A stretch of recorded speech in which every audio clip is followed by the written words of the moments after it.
check this.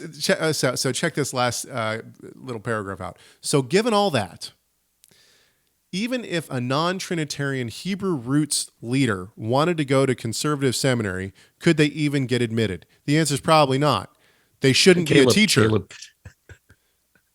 They shouldn't be a teacher if they're a non-Trinitarian. What they have disqualified themselves. They should sit down and learn in the Sunday school class with the kindergartners. That's literally what they should do. Here's what you could do is just what they need to go is learn about all the non-Trinitarians in history and what happened to them. Well, fear right? doesn't. I mean, fear like that doesn't matter. But I don't mean like in a I'm being burned at this. I mean, God didn't build his church that way. Obviously, like we know that they never got traction. Because it's not a coherent biblical worldview. Yeah, and the reason that the seminaries don't want to admit people who are non-Trinitarian is because it's a different religion. It's a different belief. They believe in a different God. Why would I want a Buddhist coming to my seminary if I'm trying to teach the Bible to people? Go and learn about the basics of the Bible and who God is, and then come back.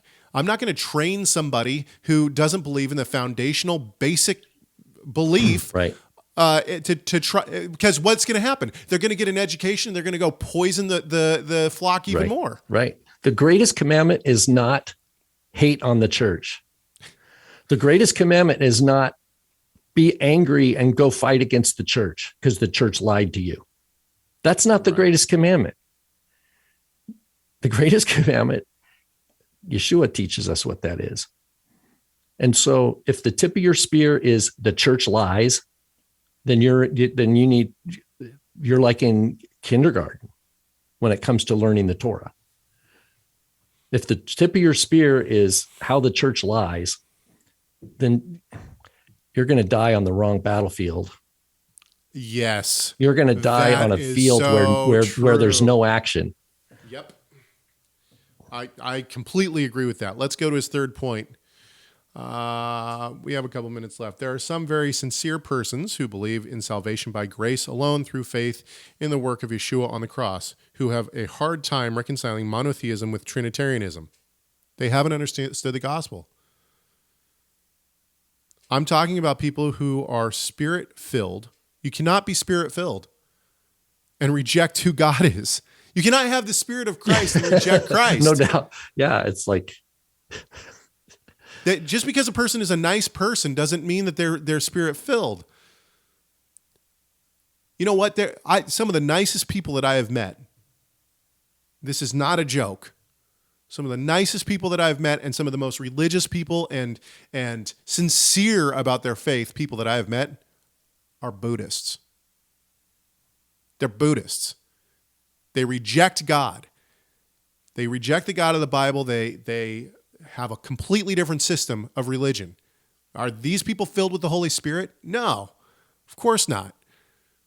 Yeah, but there's the worldly wisdom that is encapsulated. Now, I don't know much about Buddhism. Is the idea of if you can get a Buddhist to like flip their lid and get angry at you and yell at you, okay, they're gonna at least go back and go, I just like. I didn't keep my cool. They at least are recognizing something like the urge to have an emotional reaction against somebody is a priority to be on the lookout. And I'd say that's a lot better than a lot of Christians I know. Okay, so let's keep going with this. I'm not just talking about the fact that the word Trinity doesn't appear in the writings, or which is a minor point. There are other scriptures and points to ponder that are raising questions. My key point here is, why is this issue so important that the church wants to deny fellowship to non-Trinitarians or not even be open to having civil discussion on the matter? Is there no room, or is there not room for the two different parties to agree to disagree? There is not room for that. Now, I say that as a person who has had non-Trinitarians who came to the church that I pastored and tried to fellowship every single week. It was a major point of contention. We were not going to let them be members.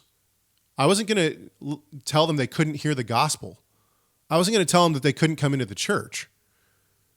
But ultimately, the point is no, there's no room for that. There's no room for agreeing to disagree on this. You're talking about serving a different God. You're talking about serving a God that is not the God of the Bible.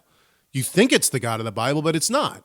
Now, if you want to have a discussion on that, on the deity of Christ, I've had those many times with people, and I will continue to have them because people do turn from their errant ways. But this is not a minor point. This is the foundational, this is the central point.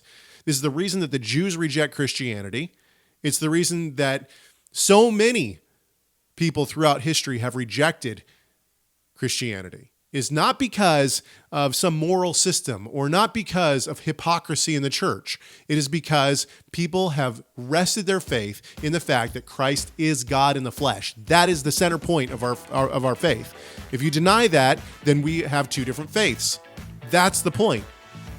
Thank you so much for watching this video. Tell us your thoughts on this subject by leaving a comment in the comment section.